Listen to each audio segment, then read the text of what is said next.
Finances are individual, so honestly, what works for one person won't work for everybody else. Except for that one single strategy. Throughout 35 years of marriage, we have had countless goals. Yet, there has been one overarching, overriding, one single strategy, which has helped us more than any other strategy. That's what we'll talk about in this video, and we'll give you some real-life common examples to help you get the hang of it. But if you don't know us, I'm Hope. And I'm Larry. And this is Under the Median, where every week we talk about practical frugality. So what is this one single strategy that works for absolutely everybody, and it does not matter what your income is? Well, that strategy is the power of one. So what the heck kind of hack is that? Well, as we mentioned, it is a powerful one. So let's discuss and we'll explain. Whenever you set a goal, it doesn't matter what that goal is, be it lowering your grocery budget or perhaps saving more on your utility bill this month than you did last month. Can I get an amen on that? Or it could be figuring out how to pay off your debt even quicker than you're already paying off your debt. That strategy should start with a list of ones that you are intending to take. People get so stuck where they are financially, and frankly, Hope and I have been there. It's really hard sometimes to take a look at the overall picture and know where to start. And that's what this process is all about. It's basically getting started with one item. It's all about making that first step. I have an analogy. Good. I love your analogies. Go. Imagine going up a staircase. Now you've got 20 stairs to go up, and you're going to go from the bottom step all the way to the top one in one step, right? No. You take it one step at a time. And that one step is what this process is all about. Now, in case you're a little confused, don't worry. We mentioned we have real life examples. And I also made a chart for you guys. It's called the Power of One worksheet. And we'll work through the worksheet together and we'll give you a real life example of what this power of one might look like for you. So let's work through a specific example. Let's talk about lowering your grocery budget by $100 a month. And we'll show you exactly how we use this worksheet in order to figure out what our ones are when it comes to lowering our grocery budget. So you're starting out with a main goal, something that you want to accomplish in your finances. Well, you want to make sure that you have a SMART goal. And Hope, what do we mean by a SMART goal? All of our goals should always be SMART goals. They should be specific, measurable, attainable, realistic, and time related. So for example, you'll notice at the top of the worksheet that we put in lower our grocery budget by $100 a month, which isn't actually too bad of a goal. But if we were going to make it even more of a SMART goal, we would add lower our grocery budget by $100 a month, and we want to lower it by the end of July 2023. That time-related element, super important because work expands to fill the time allotted, right? And goals are exactly like that too. If you don't put an end date, you're going to spend all of your time kind of treading water thinking, well, I'm making progress, but you don't have an end date by which you want to reach that goal. You add that, you're going to reach the goal more effectively and faster. So by adding that end date, now you have a very specific time of which to track it and measure it. Step 2, you want to break that goal down into smaller, measurable goals. So we kind of think of these as subcategories, and we say 3 because after 3 subcategories, our brains start to explode. We've done it like for many years. We've used this whole idea of quarterly goals, of monthly goals, of weekly goals. And anytime we get more than 3, it's like tilt, it's not going to happen. So 3 for us seems very, very attainable. And it doesn't give us so much that we feel like we're juggling way too many balls. All right, 3 subcategories. Here's what that might look like in relation to our example of lowering our grocery budget by $100 a month, and we want to reach that by the end of July of 2023. You want to start once again with this whole idea of filling in this blank. Fill in the blank. I will start with one what, and you're going to have 3 things that fill in that blank. All right, so those are your 3 different subcategories. We have our example all filled out. Larry's going to read right from our example. So remember, we're starting out with one item. You just want to have one sentence in here that you're actually going to complete and develop. So the first one is, I will start with one grocery trip. Now we're going to kind of break that down. So within that category, we're going to do one less item, which is not on sale, one less convenience food, one less snack food, and one less name brand item. So how is that one thing going to help you reach that goal of $100 a month? You know what's going to happen when you do those 4 things on one single grocery trip? You're going to save money. You are immediately going to save money if you do those 4 things on one single grocery trip and you start there. You are going to begin to see progress toward lowering that grocery budget. And that's the whole idea. That is like what is the golden ticket when it comes to breaking goals down into ones. Because once you do that one thing, you're immediately going to get off of dead center and the status quo, and you're going to begin to make progress. And once you see progress, believe me, it's like you get the eye of the tiger and you're like, this is fantastic. How can I save even more money? All right. So that's just one of our 3 subcategories. So the second subcategory is, remember, we're filling in the blank. I will start with one meal. So we're going to look at the meal and see what we can do to make adjustments there.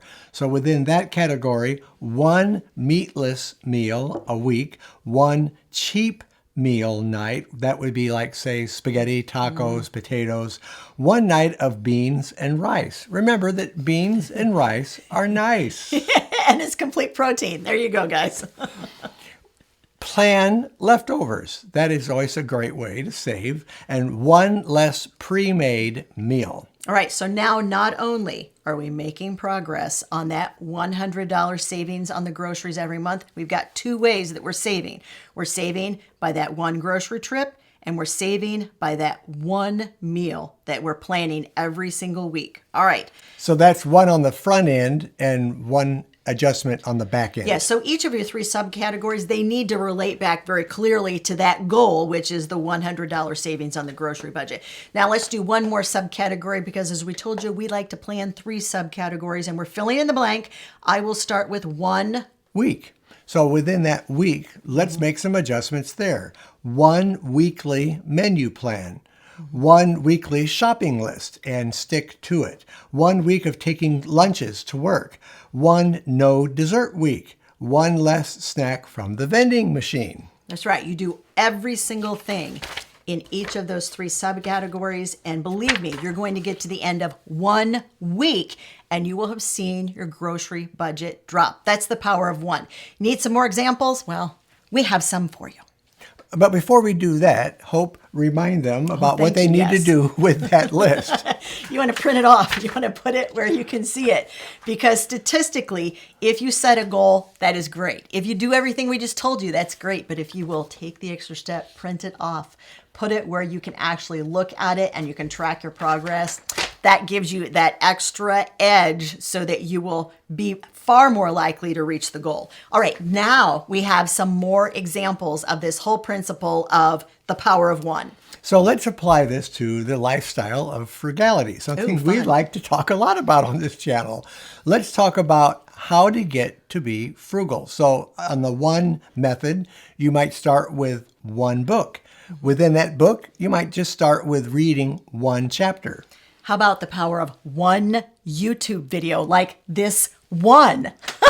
Or 1 YouTube channel. Subscribe to 1 YouTube Frugality channel, which, by the way, if you're not subscribed to our channel, this is a great time for us to remind you to subscribe to Under the Median. And if you will just hit that like button on this video, that also would be super helpful for us. You can look at 1 website. Maybe look at 1 meeting with a financial planner. Any financial planner, and a lot of people don't realize this, financial planners will for the most part, not all of them, but I know that our financial planner will. Okay, so we love our financial planner, John Creekmer Wealth Advisors. No, they are not sponsoring this video, guys, even though they are a regular sponsor of videos here on Under the Median. We mention them because they fit in really well with our one that we're talking about. When we went to see John Creekmer, he gave us an hour of his time. We were not his clients. We had questions. He answered our questions, and we became his clients. So any financial planner should be willing to answer some questions that you have without charging you for that time. A couple additional thoughts on that is that they'll help break down some of the mystery of your budget and your finances. And they'll also act as an accountability partner, somebody that you can go back to and say in 6 months, how are you doing? Here's some more ones that you can kind of add to the list. Maybe you might want to go to one seminar. Maybe there's one frugal friend that you can contact with and be accountable with. Maybe there's one course, an online course that you can take. Or maybe there's one ebook that you may need to read that will make all the difference in how you're handling your finances and how you're reaching your goals. Now, spoiler alert here, we have ebooks that we sell, and we have a bundle that's specifically related to budgeting. I'll make sure, guys, that there's a link to the Frugal Finance Planner in the description of this video. Larry, let's do like a couple more really quick examples. Okay, let's say, how can this concept be applied toward your utility bill? Because we all want to lower that, don't we? Oh, boy. In fact, so we just use this concept, no fooling, with our utility bill. I don't know if you were watching, it was a couple of months ago, we had a goal to have our entire utility bill wind up under $100, and we missed the goal. We didn't reach it. It's actually kind of a fun video. We talk about, in that video, that whole video is about another like frugality hack and goal reaching hack that we also use all the time. And we came up with the idea, and it is the 10% challenge. So if you're interested in like another frugality hack challenge from us, and you want to see how we reacted when we realized we were not going to hit our goal of lowering our utility bill under $100, I'll make sure that video is linked up above and in the description of this video. But as I mentioned, spoiler alert, our utility bill this month was under $100. And yes, we're going to drop another video about how we reached the goal.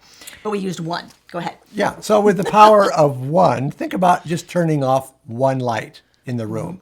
Think about lowering your thermostat just 1 degree. Think about unplugging one item that uses phantom power. Do you see how that works? It doesn't seem like a lot, but all those ones begin to add up. Oh, wait, I have another one. Okay, another one? One smart power strip.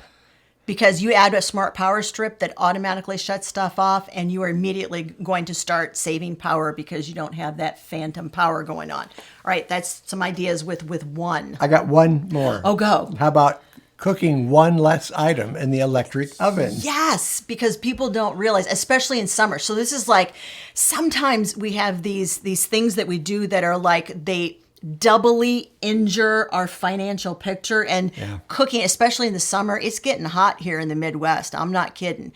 And when you turn that electric oven on, not only is the most expensive appliance you can use in your home to cook anything, but you are heating up that kitchen, which is then causing your air conditioning to you're run more on that. if you've got your AC on. So it's like one of those, once you stop doing that and you change to something else, Instant Pot, guys. All right, here's like, this is another spoiler alert. Instant Pot sips energy compared to cooking with your electric oven. And especially in the summer, we're using that Instant Pot a lot more. We seldom, unless all the kids are coming over for something, we don't turn on that electric oven very much because we know that it's going to cause more energy use on so many different levels. I think we've only turned it on once in the last month. Yeah. I mean, we just aren't using it since we did that little... we did a segment, we did a video where we did, as much as we could, a scientific experiment there's the word. that showed how much energy 4 different cooking methods used, and the Instant Pot won by like a huge mile on that test. You want to watch the video, guys? Okay, I'll link that one up above as well and in the description of the video. It was a fun video. So you can apply this principle to many areas in your finances. You can apply it to paying off debt. You can apply it toward your vacations. You can apply it toward pet expenses. There are so many ways to apply this. To your gas expenditure on your car. To your water bill, to your vacation. Think about the power of one when it comes to like even not just the vacation, but saving for the vacation. Ooh, Oh, yeah. I'm really actually liking this. I just came up with that and I'm thinking that's a really good idea for us. The power of one when it comes to saving for our next vacay. Remember that the best of intentions won't get you anywhere. You need to make that first step. And this one principle is one way to make that one first step. I love how many times you put one in there. But it's so true. This whole, we forget the power of one. Now, you heard us mentioned a little bit earlier in the video, there's this whole idea of this budgeting thing that some of us find a little bit troublesome and trying to figure out how to make the budget work every single month. Okay, so I'm going to tell you four. Four is the magic number for budgeting, not one. Unless you're taking your one first step toward creating a budget, then you can use one. But there are 4 steps to creating a budget that is actually workable every single month, and you can do them in less than 30 minutes. We did a video on it where we walked you through it step by step. That one video is right over there.